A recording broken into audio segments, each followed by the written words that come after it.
Assalamualaikum warahmatullahi wabarakatuh. Perkenalkan, nama saya Eka Sulistianingsih dari MN18H. Di sini saya akan mempresentasikan analisis studi kelayakan bisnis. Nama perusahaannya Dreamfly Tour and Travel. Jenis usahanya jasa, kegiatan usahanya pelayanan wisata, beralamat di Jalan Galuh Masraya, Rukoput Arkade, Teluk Jambe, Karawang. Yang pertama, di sini saya akan menjelaskan tentang aspek legal. Untuk bentuk perusahaannya yaitu CV. Di sini ada izin usaha, izin lokasi, izin perusahaan, dan NPWP. Untuk struktur organisasinya di sini ada komisaris saya sendiri, Eka Sulistianingsih, Direktur Wiwi Apijatno, Manajer Pemasaran Saiful Ahyar, Manajer Keuangan Siti Solihat, Manajer HRD Fitri Diana. Untuk aspek pasar, di sini ada pasar sasaran. Pasar sasaran yaitu target pasar utama Dreamfly Tours and Travel adalah turis lokal, baik itu para pekerja maupun mahasiswa.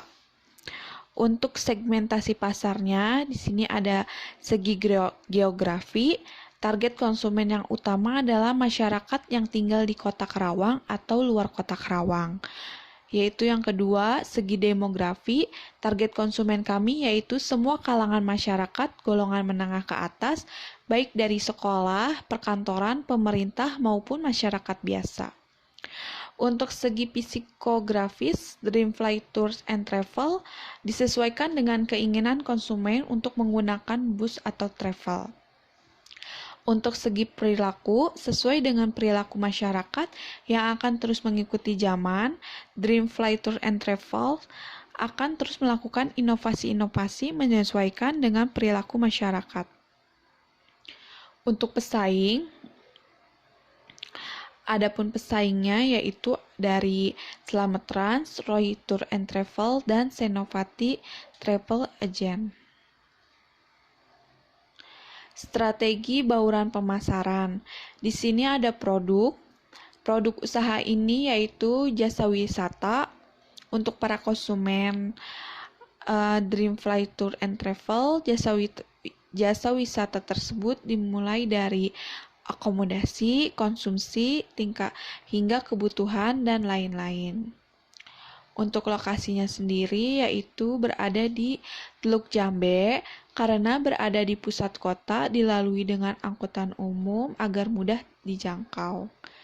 Untuk harga yang kami tawarkan berkisar dari Rp75.000 sampai Rp100.000 sesuai dengan fasilitas yang diinginkan.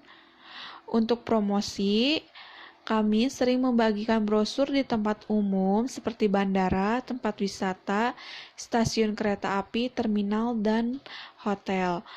Dan mempromosikan paket-paket liburan ke organisasi muda atau mahasiswa di Kota Karawang.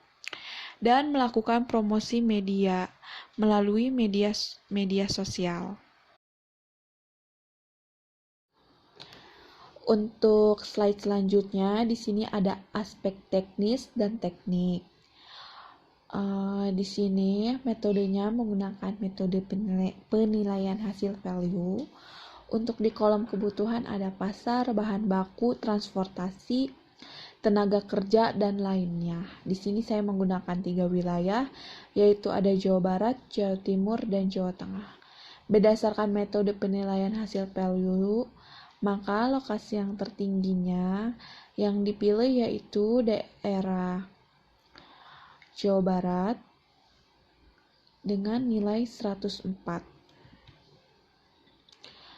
Untuk slide selanjutnya ada siklus penjualan. Di sini bisa melalui loket, setelah itu pemesanan tiket, dan finishing atau pemberangkatan.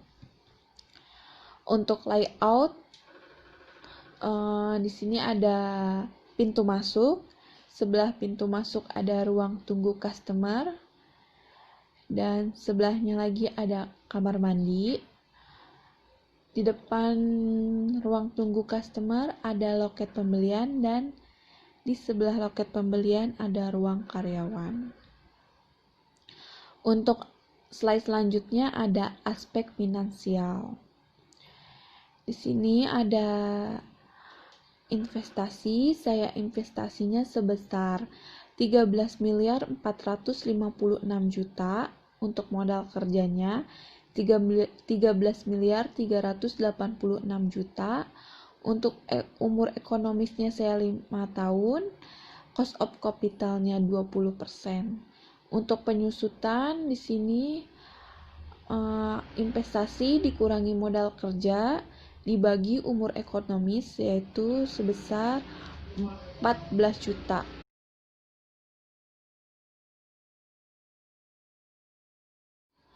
Untuk slide selanjutnya yaitu ada payback period atau PP.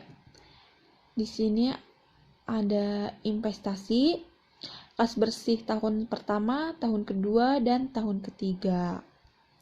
Untuk investasi yang tadi saya sebutkan yaitu 13.456 juta. Karena sisa tidak bisa dikurangi proses keempat, maka sisa proses tahun kedua dibagi proses tahun keempat, yaitu PP 3.706 juta dibagi 4.800 juta dikali 12 bulan sama dengan 9,3 bulan, maka payback periodnya adalah 3 tahun 9,3 bulan. Payback period kurang dari umur ekonomis 5 tahun, maka dinyatakan baik. Untuk yang kedua, di sini ada average rate of return atau ARR. ARR, untuk mencari ARR yaitu rata-rata IT atau average earning after tax dibagi rata-rata investasi.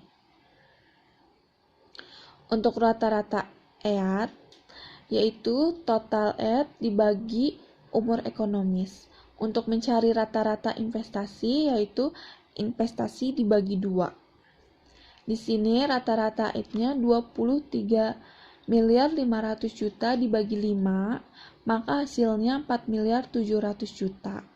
Untuk rata-rata investasinya di sini ada 13.456 juta dibagi 2, maka hasilnya 6.728 juta.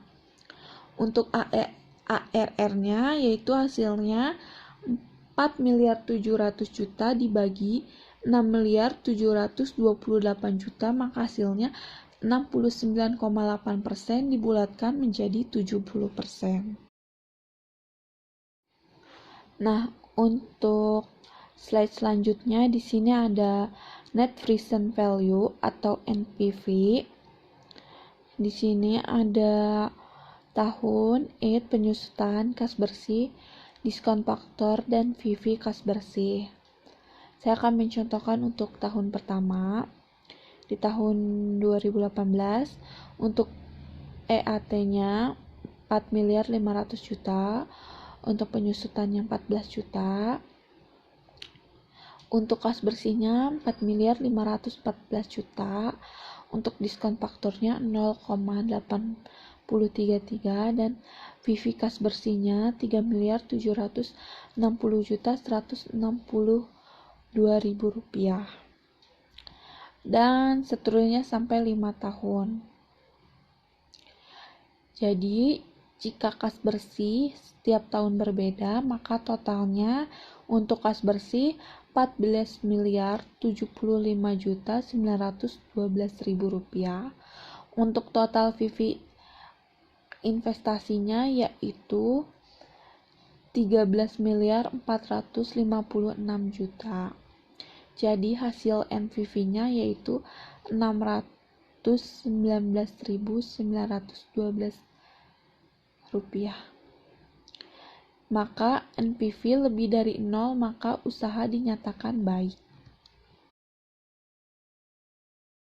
Selanjutnya di sini ada internal rate of return atau IRR. Di sini ada rata-rata kas bersih, perkiraan PP, dan tabel. Untuk mencari kas bersih yaitu kita jumlahkan kas bersihnya sehingga totalnya ada 4.714.000.000. Untuk perkiraan PP-nya di sini ada 13.456.000.000 dibagi 4.714.000.000, maka hasilnya 2,854.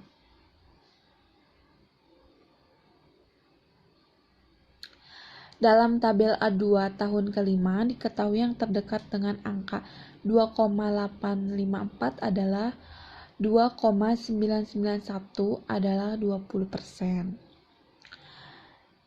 Sehingga secara subjektif tiap diskon kita kurangi 2% menjadi 18%, sehingga NPV-nya dapat dilihat di tabel ini perhitungan NPV dengan DF 18%.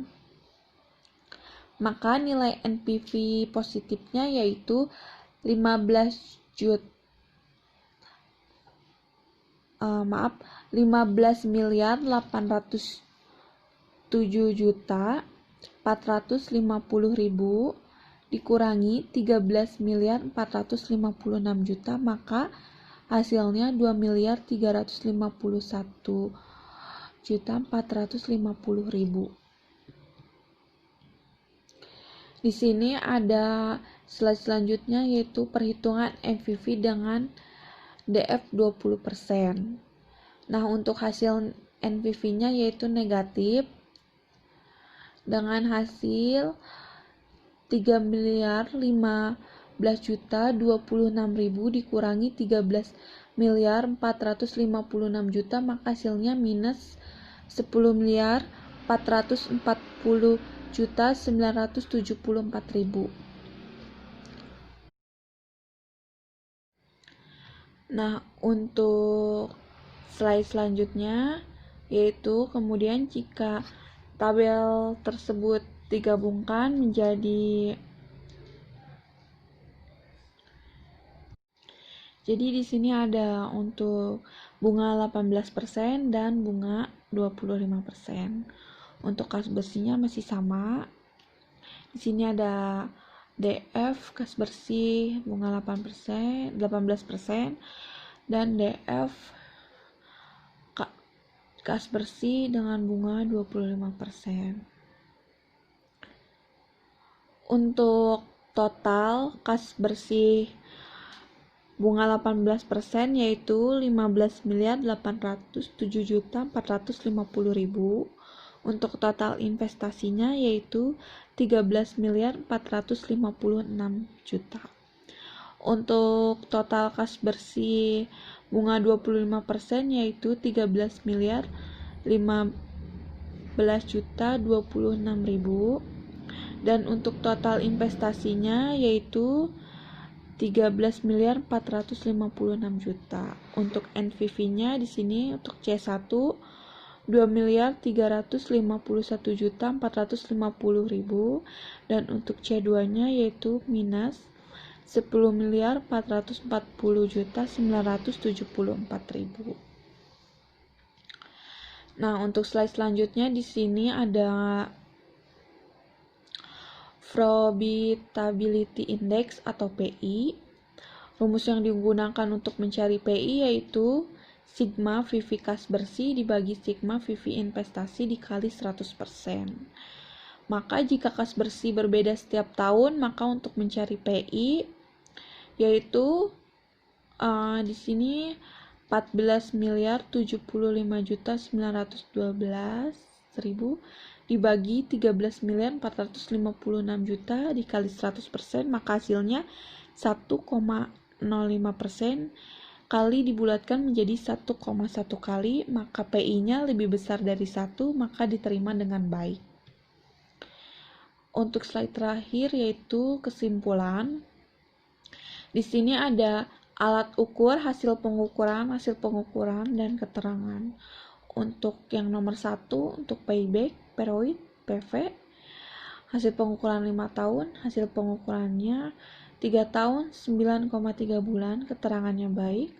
Untuk nomor 2, average rate of return atau AER, hasil pengukuran 100%, hasil pengukuran 70%, maka keterangannya baik. Untuk nomor 3, net present value atau NPV, hasil pengukurannya lebih dari 0, hasil pengukurannya 619.912 rupiah, maka keterangannya baik. Untuk yang nomor 4, internal rate of return atau IRR, hasil pengukurannya 17%, hasil pengukurannya 18%, maka keterangannya baik. Untuk nomor 5, profitability index-nya atau PI lebih dari 1, hasil pengukurannya 1,1 kali, maka keterangannya baik. Sekian presentasi dari saya, mohon maaf jika masih banyak kurangnya, dan mohon maaf jika ada kata-kata yang kurang jelas. Wassalamualaikum warahmatullahi wabarakatuh.